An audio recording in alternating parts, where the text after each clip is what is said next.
다음 주에 있을 우리 추수감사절 얘기를 먼저 제가 잠깐 나눠야 될 것 같습니다. 우리 다음 주는 우리 추수감사주일로 지킵니다. 이 날은 우리나라뿐만 아니라 우리 전 세계의 모든 그리스도인들은 11월 셋째 주를 추수감사주일로 지킵니다. 우리가 이제 추수 농사를 직접 짓는 분들이 많지 않기 때문에 추수라는 말의 의미는 좀 사라졌지만, 어쨌든 우리가 한 해를 돌아보면서 우리가 거두었던 그것이 여러분들 가정의 추수든 또 자녀들이든 혹은 인생의 여러 가지 삶의 수고에 대한 결실이든 그 모든 것들을 돌아보면서 감사하는 날이 추수감사주일입니다. 여러분들 특별히 우리가 이번 주 추수감사주일은 저희들이 과일 헌물들을 좀 받습니다. 그 이유는 우리가 다음 주 하나님께서 우리가 드리는 감사하지만 그 감사를 하나님은 직접 받으시는 게 아니에요. 결국 하나님은 성도들의 감사를 누군가를 통하여 받으셔요.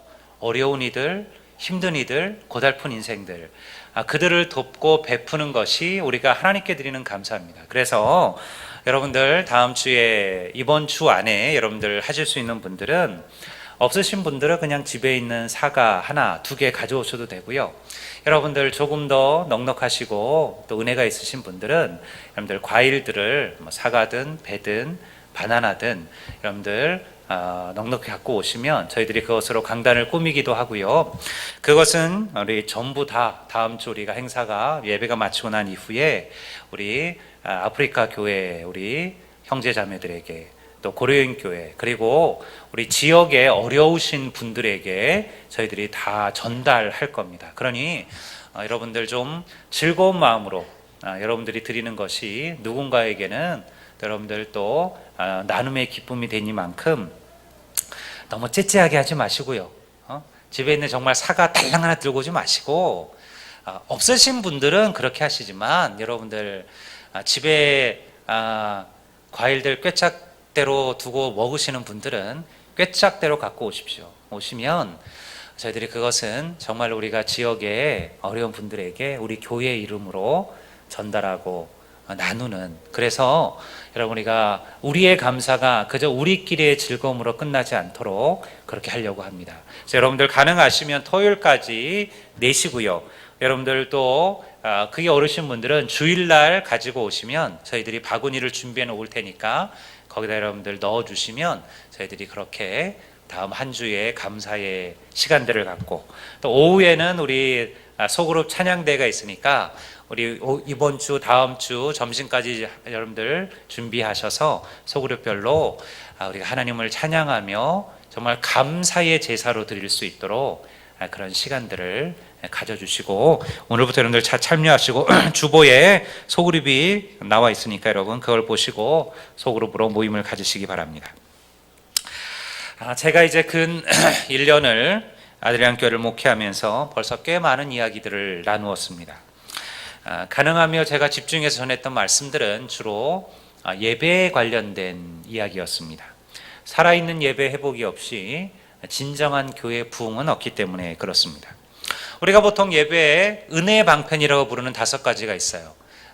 찬양, 말씀, 기도, 그리고 봉헌, 그리고 교제. 우리가 이 5가지를 은혜의 방편, 우리가 하나님의 은혜를 체험해가는 5가지의 방법이라 이겁니다. 여러분, 말씀, 기도, 찬양, 봉헌에 대한 부분들은 제가 이미 여러 번 말씀을 나누었고요.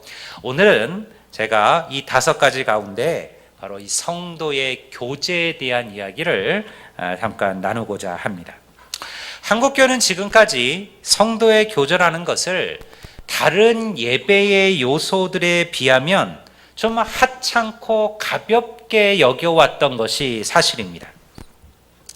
하지만 우리가 신약 성경을 보면 성도의 교제는요, 신앙의 필수적이면서도 중요한 은혜의 수단이었어요. 왜냐하면 이 성도의 교제는 성도들이 환난과 고난과 순교의 시대를 살아가고 있을 때 그 성도들을 흔들리지 않게 주님을 든든히 따르게 했던 하나님의 방법이었다는 거예요. 성도들의 교제들을 통하여 서로 위로를 받고 용기를 얻고 서로를 격려하고 서로를 세워가는 은혜들이 바로 이 성도의 교제 안에 있었습니다. 그런데 오늘 교회는요, 이 성도의 교제를 단순히 세상의 친목 모임처럼 격화시키고 사소하게 만들어 버렸습니다. 성도들을 세우고 진리 가운데로 인도하며 어떠한 고난 속에서도 서로를 격려하게 했던 그 성도들의 교제가 오늘날 교회 안에서 점차 사라져가고 있다라는 것입니다. 저는 그래서 이제 성경이 말씀하고 그리고 주님께서 말씀하셨던 진정한 성도의 교제가 무엇인가를 여러분들과 함께 나누려고 합니다.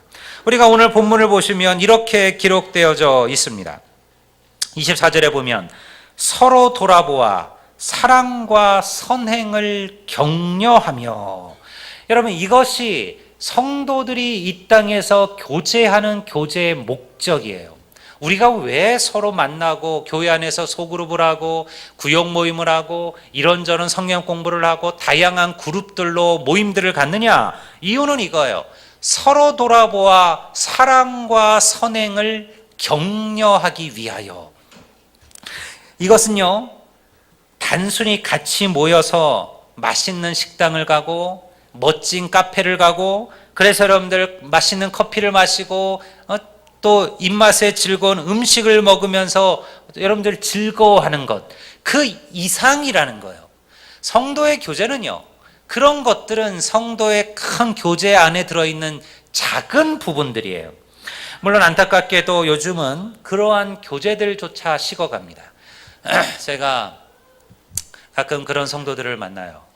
주일날 오면 이제 예배만 드리고 가요. 식사도 참여하지 않고 여러 가지를 안 해요. 그래서 왜 좀 같이 식사도 좀 하시고 구역 예배도 좀 오시고 성경 공부도 좀 하십시오 이렇게 얘기를 하면요, 이분들이 그런 얘기를 많이 해요. 그러면 상처받는다는 거예요. 자꾸 사람들하고 부닥치니까 상처받고 자꾸 은혜되지 않는 얘기들을 나누고 그래서 그냥 저희는 열심히 예배만 참석하겠습니다. 맞는 말이에요. 여러분 우리가 사람을 만나지 않으면 상처 안 받아요. 그게 맞는 얘기는 해요.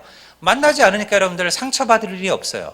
대신 여러분, 사람을 만나지 않으면요 성숙되기도 어려워요. 믿음은 사실은 성숙의 과정으로 나아가는 겁니다. 그러려면요, 여러분 우리가 사람을 통해서 때로는 상처도 있고 아픔도 얻고 어려움도 겪지만 동시에 하나님의 은혜로 그것을 회복하고 위로를 받고 용기를 얻어가고 오히려 내가 든든해지면 또 연약한 자들을 세워가는 이런 과정들을 통해서 우리가 성숙한 믿음의 자리로 나아가게 되는 거예요. 사도행전을 보십시오. 초대교회 성도들이 어떻게 교제했는가 우리가 잘 볼 수가 있습니다.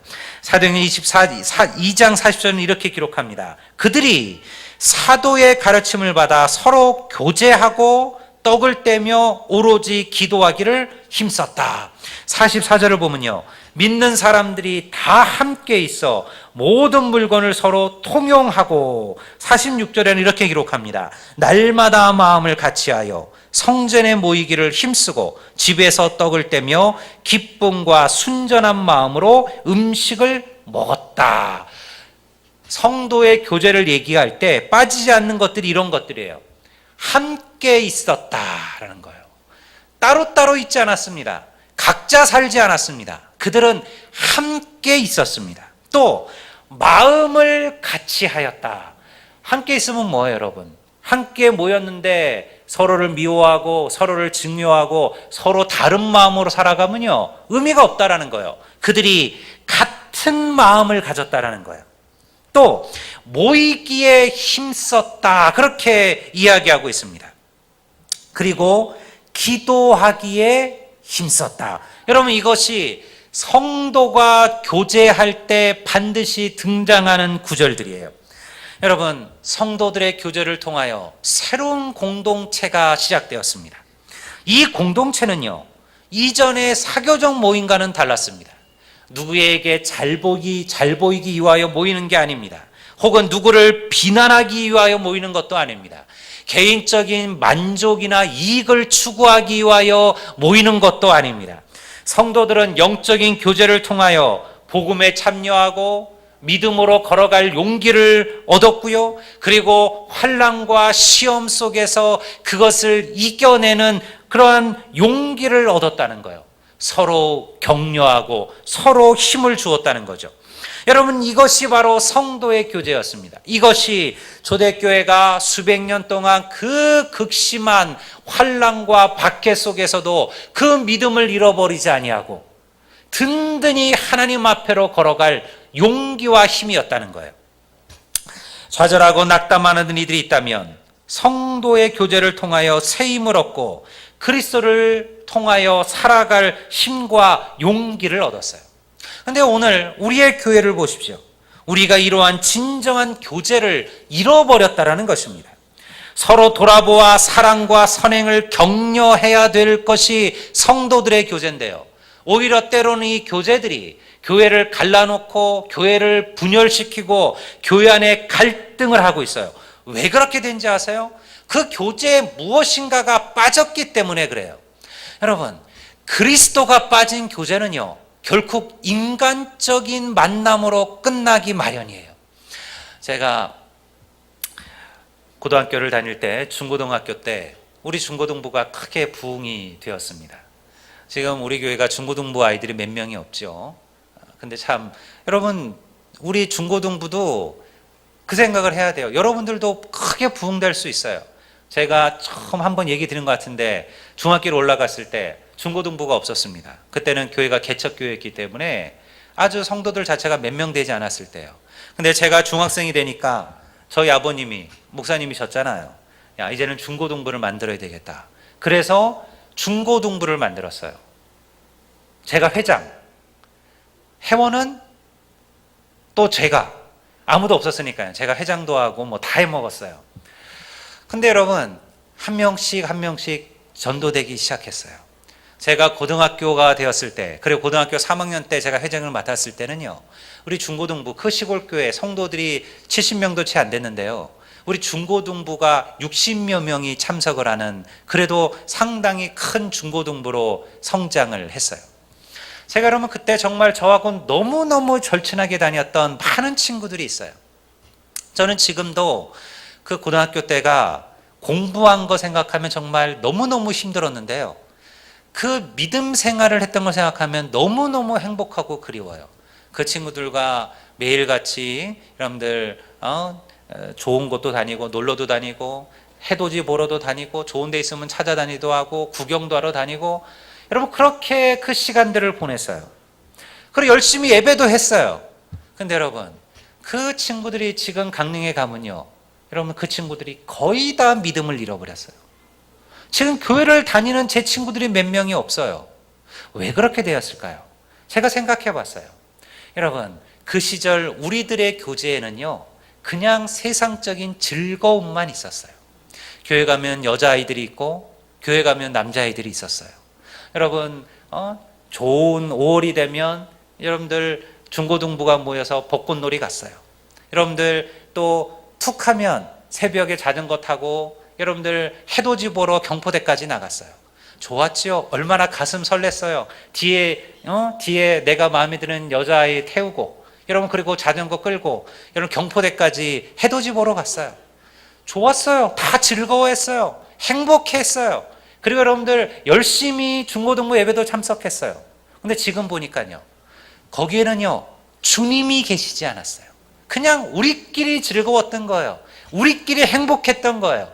정말 하나님의 은혜로, 주님의 사랑으로, 그 말씀의 벅찬 감격이나 여러분 주님이 주신 그 놀라운 하나님의 은혜를 체험하지 못하고 우리가 세상적인 교제만으로 끝났던 거예요. 결국은 여러분 인생에 시련이 왔어요. 살아가기 바빴어요. 살아가는 게 힘들었어요. 그러니까 하나둘씩 다 믿음을 잃어버리고 여러분 하나님을 떠나버렸다라는 거죠. 여러분, 그리스도가 계시지 않는 교제는요 오래가지 않습니다. 그것은 교회를 세우는 교제가 아닙니다.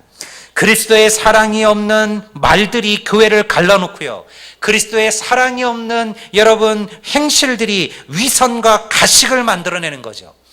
저는요, 우리 사랑하는 아들리안 가족 여러분들이 정말 우리가 그리스도의 자녀라고 말한다면, 하나님의 자녀들 가족이라고 얘기한다면, 여러분, 우리의 교제 안에 먼저 그리스도의 말씀이 살아 역사하시기를 우리 주의 이름으로 축원합니다.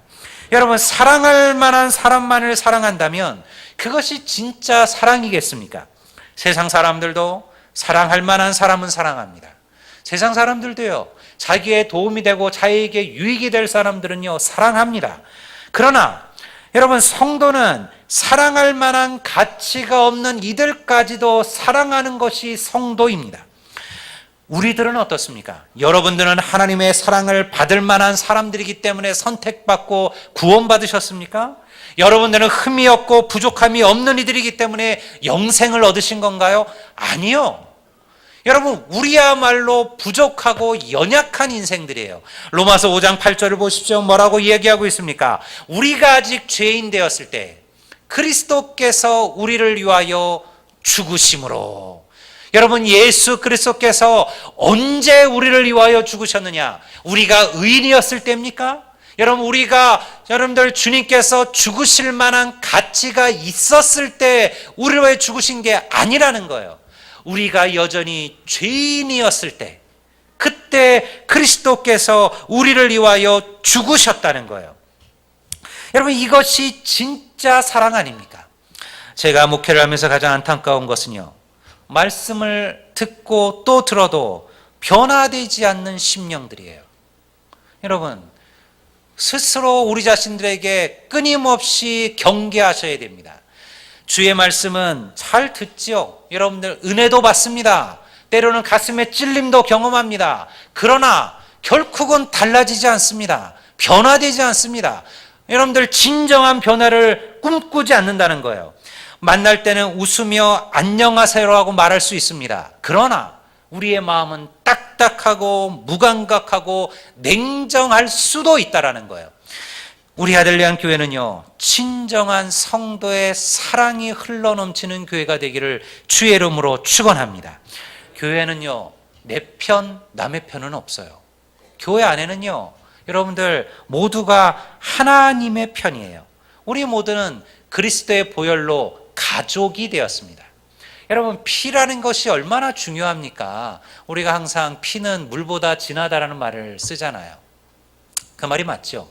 아무리 여러분들 옆집 자식이 여러분들 괜찮아 보이고 든든해 보여도요, 그러나 여러분들 내 자식보다 옆집 자식을 먼저 챙기지는 않아요. 왜냐하면 피가 물보다 강하니까요. 여러분, 성도는요, 그리스도의 피로 묶여진 자들이에요. 그래서 때로는요, 성도들이 어떨 때는요, 가족보다도 더 가족처럼 느껴질 때가 있어요. 지금도 저에게는 많은 문자나 카톡들이 날라옵니다. 그리고 그 문자의 대부분은요, 많은 부분들은 목사님, 무엇을 위해서 지금 이런 상황인데 기도해 주십시오. 이걸 위해서 목사님 기도해 주십시오라는 그런 문자들이 많아요. 제가 이전에 교회에서 만났던 성도들이나 그리고 군종 형제들이나 이런 친구들이 저에게 그런 문자를 끊임없이 보내고 있습니다. 그런데 안타깝게도요, 저는 아직 우리 교회에서 이런 문자를 별로 받아본 적이 없어요. 여러분들이 저를 활용을 안 하세요. 목사가 여러분들 항상 기도할 준비가 되어져 있고 항상 성도를 위해 무릎 꿇을 준비가 되어져 있음에도 불구하고 성도들이 목사를 사용을 안 하고 계세요. 왜 그렇죠? 여러분들, 저를 적극 활용하시기를 주의 이름으로 축원합니다. 얼마나 좋습니까, 여러분들? 여러분들 유리 앞에 그렇게 준비되어 있는 목회자가 있다는 거죠. 여러분, 이것이 더 좋은 교제로 나아가는 방편인 거예요. 우리의 교제는요, 여러분들 먼저 하나님의 말씀과 예배의 자리로부터 시작되는 겁니다. 여러분, 우리가 그저 모여서 열심히 놀러 가고 여러분들 여행을 가고 그리고 맛있는 거 먹으러 가는 것으로 하나님의 교회가 부흥될 걸 생각하신다면요, 착각이에요. 그런 거는요, 수십 번, 수십 년을 해봤어요. 여러분, 그것은요, 그냥 당장의 즐거움일 뿐이에요. 오늘 우리의 말씀을 보십시오. 여러분들, 초대교회 성도들이 교제하고 할 때는 가장 먼저 붙은 게 뭐예요? 사도들의 가르침을 받아라는 말이 나와요. 사도들의 가르침을 따라. 이게 뭐예요? 하나님의 말씀을 따랐다라는 거예요. 진정한 교제는요, 말씀이 있고 생명이 있는 거예요. 그것이 교제입니다. 제가 군에 있을 때 성격 유형 검사라고 부르죠. MBTI라고 합니다. MBTI라는 것을 운영할 수 있는 자격을 얻었습니다. 오랜 시간 동안 제가 가서 교육을 받았고, 그리고 또 전문가 과정까지 수료를 했어요. 제가 교회 성도들을 대상으로 여러 번 이 MBTI를 제가 실시해 본 적이 있었어요. 이 MBTI는요, 간단해요. 그게 뭐냐면, 이런 여러 조사를 통해서 그 사람의 성격 유형이 무엇인가를 자기 스스로 파악하는 거예요. MBTI는 사람들을 16가지의 성격으로 나누었어요. 물론 사람들이 어떻게 딱 16가지로 구분이 되겠습니까? 사람마다 다른데. 근데 이렇게 좀 크게 모아봤더니 사람들이 한 16가지 정도로 이렇게 서로의 성격이 구분되더라는 거예요. 근데 이 MBTI가 왜 좋으냐면요, 두 가지를 알게 해요. 첫 번째는 나를 알게 해요. MBTI를 해보면, 내가 이런 사람이구나. 내가 이래가지고 이럴 때 나는 이렇게 행동하고 이렇게 생각하고 이렇게 말하는구나. 이것을 알게 되는 거예요. 자기가 어떤 사람인지를 알게 돼요. 또 하나 알게 되는 게 있어요. 상대편을 이해하는 법을 배워요. 상대편을. 저 사람은 저런 성격 유형이구나. 그래서 저 사람은 저렇게 말하고 저렇게 행동하고 저렇게 생각하는구나. 여러분, 그것을 배우면서 나랑 다르지만 틀린 것은 아니라는 것을 우리가 깨닫게 되는 거죠. 근데 여러분, 이것을 해보면요, 우리가 알게 되는 게 있어요.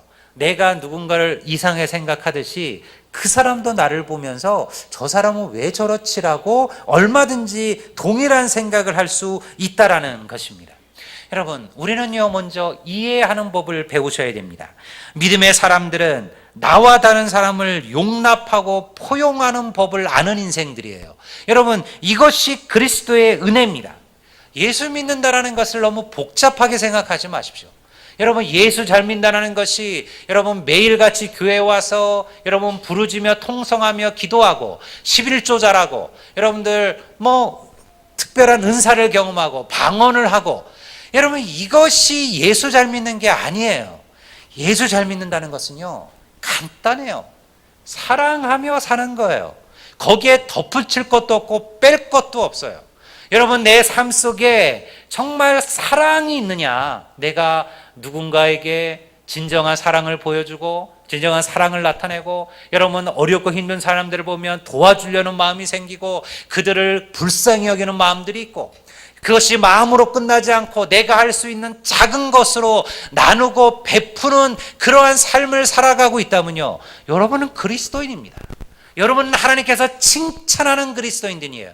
내가 상황이 어렵고 환경이 어려워서 때로 예배도 빠지고 예배도 열심을 못 낸다 할지라도요, 여러분, 그들이야말로 진짜 하나님의 자녀들인 거예요. 여러분, 우리가 열심히 예배하면 뭐 하겠습니까? 우리의 삶에서 그리스도의 사랑이 보여지지 아니하고 나타나지 아니한다면 여러분, 그것이 무슨 의미가 있겠냐는 거예요. 여러분들 먼저 열심히 참여하셔야 됩니다. 성경은 연약한 사람들에게 좀 왜 그렇게 믿음이 약하니? 좀 열심히 노력해라. 좀 열심히 교제에 힘써서 강한 사람들이 좀 되거라. 이렇게 말하지 않아요. 성경은요, 오히려 믿음이 든든하고 강건한 사람들에게 이야기합니다. 너희들이 연약한 자들을 좀 돌아보아 주어라. 저 연약한 성도들을 좀 붙들어 주어라. 그들을 돕고 격려해라. 그들을 좀 든든히 세워줘라. 그러기 위하여 너희들이 적극적으로 성도의 교제, 믿음의 교제에 참여하라. 그렇게 말씀하고 있는 거예요. 소그룹 모임들이 만들어져 있지만 참여하는 이들이 부족합니다. 아직 몇몇 그룹들은 열심히 여러분들 예배 식사 끝나고 나서 모임들을 나누지만, 또 몇몇 그룹들은 여러분들 그것을 별로 귀하게 여기지 아니에요. 그냥 뿔뿔이 흩어져서 그냥 알아서 시간들 보내다가, 그리고 여러분들 또 오후 예배 때 들어오기도 하십니다. 근데 여러분, 이 소그룹은요, 중요한 성도의 방편입니다. 여러분, 우리가 물론 식사 마치고 좋은 카페에 가서 차 한잔 마시며 세상 사는 얘기를 하는 것도 필요합니다. 그것이 중요하다는 것도 압니다. 그런데 그것만 가지고는요, 절대 그리스도인답게 살아가기는 어렵습니다. 성경은요, 반드시 우리의 교제 속에 말씀과 기도가 함께 해야 된다라고 말합니다.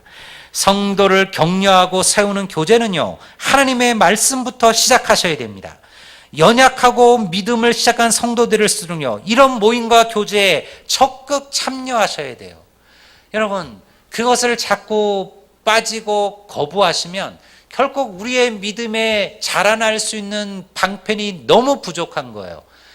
식물도 여러분들 물을 든든히 먹고 영양을 얻어야 더 무럭무럭 성장하지 않겠습니까? 우리가 이런 것들을 통하여 그 믿음의 자리로 나아가는 거예요. 때로 우리가 너무 가벼운 교제에 익숙해져 버렸어요. 가볍게 만나고 가볍게 이야기하고 그리고 가볍게 헤어지지요. 근데 여러분, 때로는 진지하고 무거운 교제가 필요할 때가 있어요. 서로의 고민을 깊이 나누고 서로의 아픔들을 나누고 서로의 안타까움들을 이야기하고 서로를 위해서 기도해 주는 이러한 교제들도 필요해요.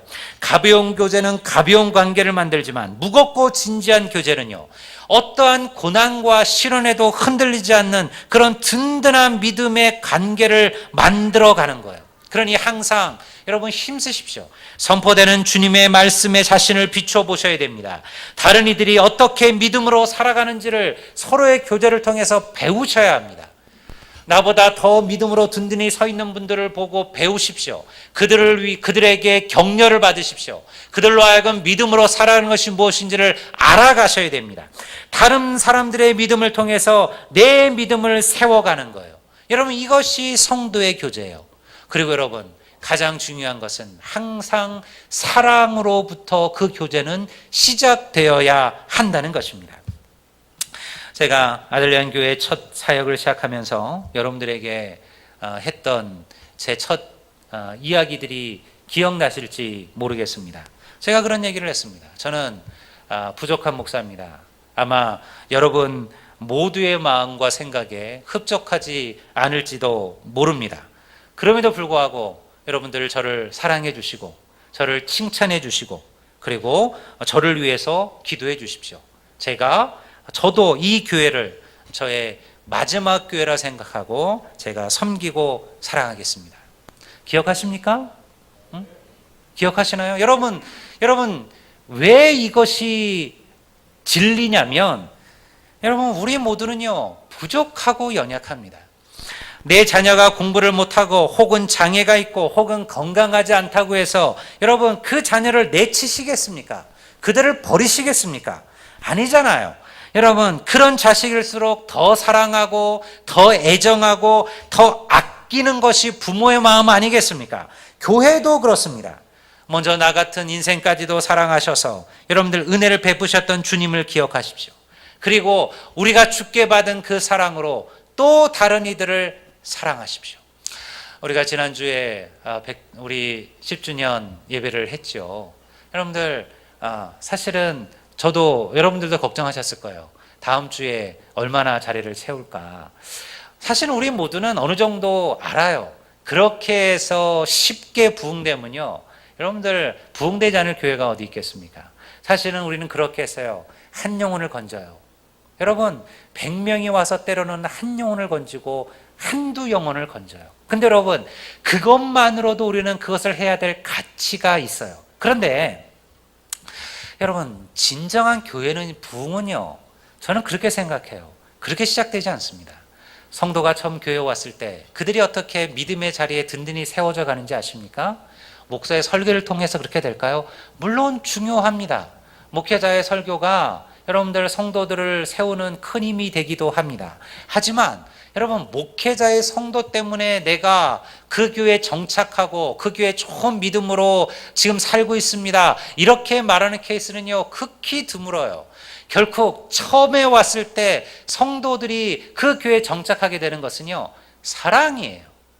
그 교회 성도들이 보여주는 그 사랑, 그리고 격려, 그 위로, 그리고 그들을 놓지 아니하고 끝까지 붙들고 그들을 세워져가는 그 은혜, 그것이 한 사람이 그 교회에 든든한 하나님의 백성으로 서게 되는 거예요. 그리고 나면요, 하나님의 말씀이 그때부터 더 큰 은혜로 다가오기 시작하는 거죠. 여러분, 이것이 부흥의 시작입니다. 여러분, 모쪼록 바라기는 불평과 비난의 말들을 삼가십시오. 그리고 칭찬과 격려의 말들을 즐겨 사용하십시오. 그것이 성도의 교제를 든든하게 하는 겁니다. 관계를 깨트리고 갈라놓는 말들은 피하십시오. 당을 만들지 말고 그리스도 안에서 하나가 되십시오. 무엇보다도 힘을 다해 사랑하십시오. 여러분, 이것이 예수님께서 우리에게 주신 마지막 명령이에요. 너희들이 힘써 사랑하라. 너희들이 서로 사랑하면 비로소 세상이 너희가 나의 제자인 줄 알 것이다. 여러분, 우리가 서로 사랑하면 이로써 세상이 너희가 나의 제자인 줄을 알 것이다. 우리가 예배하면, 우리가 헌금하면, 여러분, 우리가 새벽 기도하면이 아니에요. 우리가 서로 사랑하면, 우리가 서로 사랑하면 세상이 너희가 나의 제자인 줄 알게 될 것이다. 여러분, 오늘 우리가 이 말씀들을 기억하시고 우리가 새로운 10년을 시작합니다. 시작된 거죠. 새로운 10년이 시작되었습니다. 여러분, 부흥을 사모하십시다. 여러분, 우리가 지난주에 여러분들 채워졌던 그 수가 하나님께서 우리에게 주신 여러분들 우리의 기대치가 아니에요. 여러분, 하나님은 그것보다도 더 큰 하나님의 부흥을 우리 교회를 위하여 이미 결정해 놓으시고 작정해 놓으신 줄로 믿습니다. 여러분, 열심히 한 영혼을 사랑하십시오. 그리고 전도에 힘쓰십시오. 여러분, 우리가 특별한 어떤 행사로 사람을 끌고 오지 않아도요, 여러분들 매주일마다 여러분 새로운 한 영혼을 위해서 기도하시고 그들을 주님의 전으로 인도하시고 간절한 마음으로, 그리고 그들에게 진짜 그리스도인이 어떤 자들인지를 여러분들의 사랑을 통하여 보여주십시오. 여러분, 우리가 새로운 시간들을 맞이하면서 하나님께 주시는 놀라운 부흥의 역사가 우리 가운데 넘치게 될 것이고, 우리 아들리안 교회 안에 정말로 진정한 사랑과 교제가 회복되어지는 그런 은혜들이 우리 가운데 넘치게 될 줄로 믿습니다. 오늘 이 말씀대로 우리 고백한 우리 모두가 되기를 주의 이름으로 축원드립니다. 우리